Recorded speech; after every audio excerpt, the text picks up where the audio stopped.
नमस्ते. गणगण गणात बोते. स्वादगाथा या माझ्या चॅनेलवर तुम्हा सर्वांचे मनापासून खूप खूप खूप स्वागत आहे. आज मी बनवणार आहे बटाटा पुरी.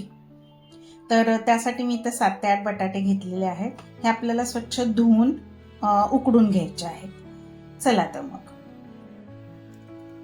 स्वच्छ धुवून घेतलेले आहेत. आता हे बटाटे बुडतील एवढं आपल्याला पाणी त्याच्यात घ्यायचं आहे आणि हे आपल्याला चांगले उकडून घ्यायचे आहेत. बटाटे उकडून घेतलेले आहेत. आपण आता हे सोलून घेऊ.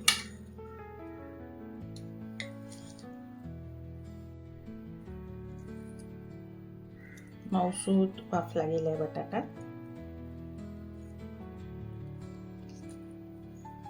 आणि मग तो आपल्याला गाळणीतनं गाळून घ्यायचा आहे किंवा मग बारीक किसणीवर किसून घ्यायचा आहे. मॅश करून घेऊ नका, नाहीतर बटाटा मोठा मोठा राहिला तर पुरी व्यवस्थित येणार नाही. हे सर्व बटाटे मी सोलून घेतले आहेत. हे पहा, आता हे बारीक किसणी आहे त्याच्यावर असे किसून घ्यायचे आहे.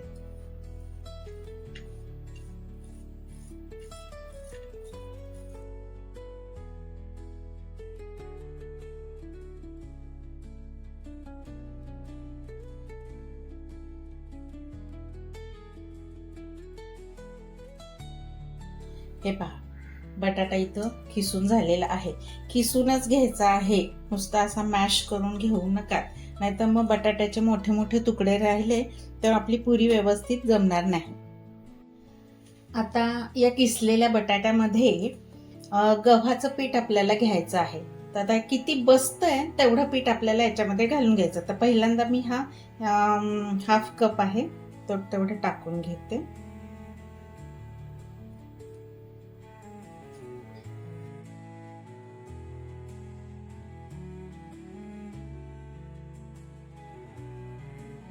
हा अजून एक हाफ कप टाकून घेते.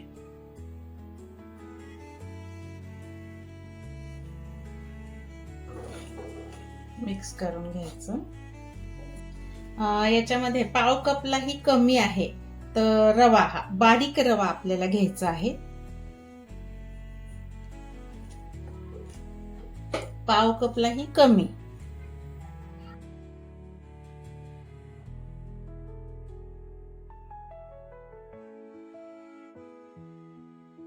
आता त्याच्यामध्ये स्वादानुसार मीठ. हे पहा, 1 चमच.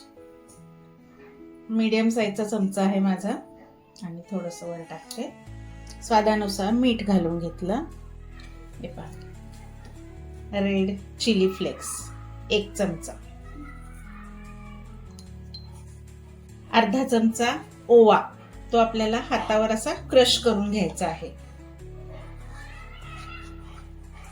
हे पहा,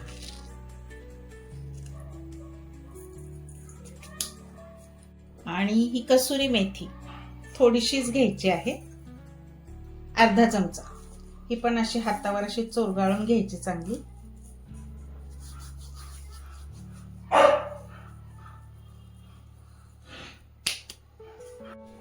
हे पहा, थोडीशी हळद, पाव चमचा हिंग, पाव चमचा जिरे, ते पण असे हातावर क्रश करून घ्यायचे आहे. हे पहा,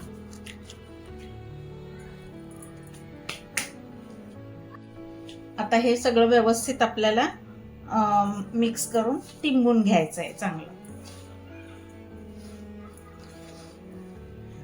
गव्हाची कणिक मी अगदी मोजकीच घेतली आहे.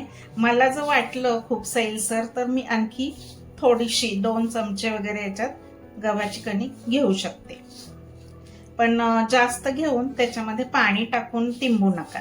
पाणी टाकायचं नाहीये याच्यामध्ये. हे बटाट्याचं जेवढं ओलसरपणा आहे ना, तेवढ्यात त्याच्यामध्ये जेवढी कणिक बसते तेवढीच घेऊन तिंबून घ्यायची आपल्याला. आता या पिठाला आपण थोडस तेलाचा हात लावून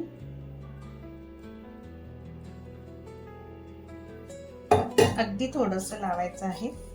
असं व्यवस्थित लावून झाकून ठेवूया. 10 मिनिटाकरता झाकून ठेवायचं आपल्याला, म्हणजे छान मुरेल.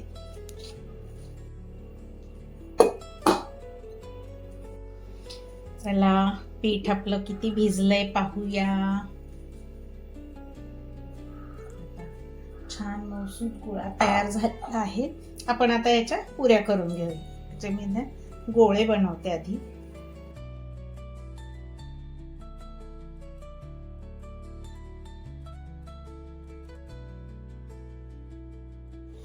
हे पहा, मी याच्यावर लाटून घेत आहे. थोडंसं तेल लावायचं म्हणजे चिपकणार नाही.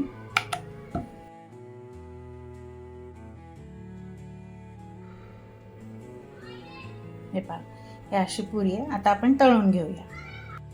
अशा साधारण एवढ्या जाड असाव्यात पुऱ्या. आता मी ही तळून घेते.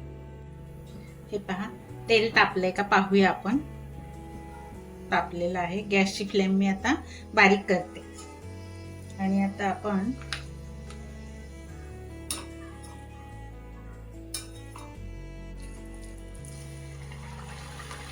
पहिल्यांदा मोठी ठेवायची गॅसची फ्लेम, पण नंतर बारीक करायची आणि दोन्ही अंगावर तिने व्यवस्थित छान खरपूस तळून घ्यायची पुरी. पहा कशी टम्म फुगली आहे.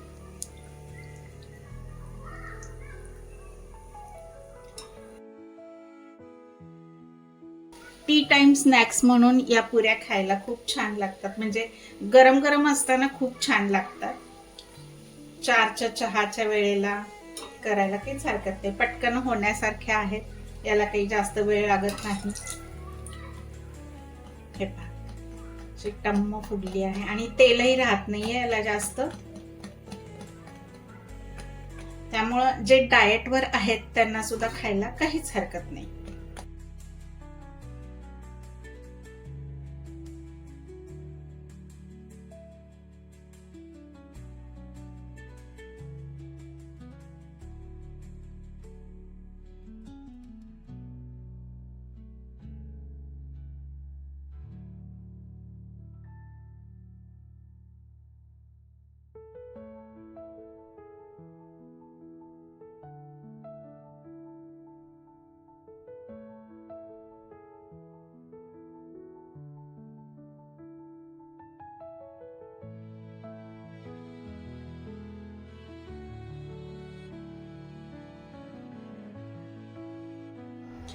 चला, आता कशी वाटली तुम्हाला माझी रेसिपी? आवडली का?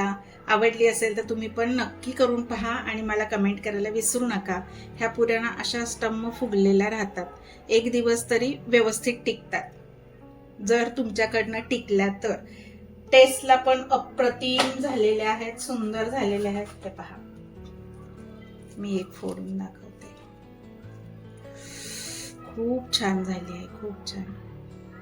चला, तर मग अशा स्वादिष्ट रुचकर रेसिपींसाठी, छान छान रेसिपींसाठी पुन्हा पुन्हा भेट द्या माझ्या स्वादगाथा चॅनेलला. लवकरच भेटू आपण पुढील नवीन व्हिडिओमध्ये नवीन रेसिपीसह. तोपर्यंत मस्त खा आणि स्वस्त राहा. माझा व्हिडिओ पूर्ण पाहिल्याबद्दल खूप खूप खूप धन्यवाद. बाय.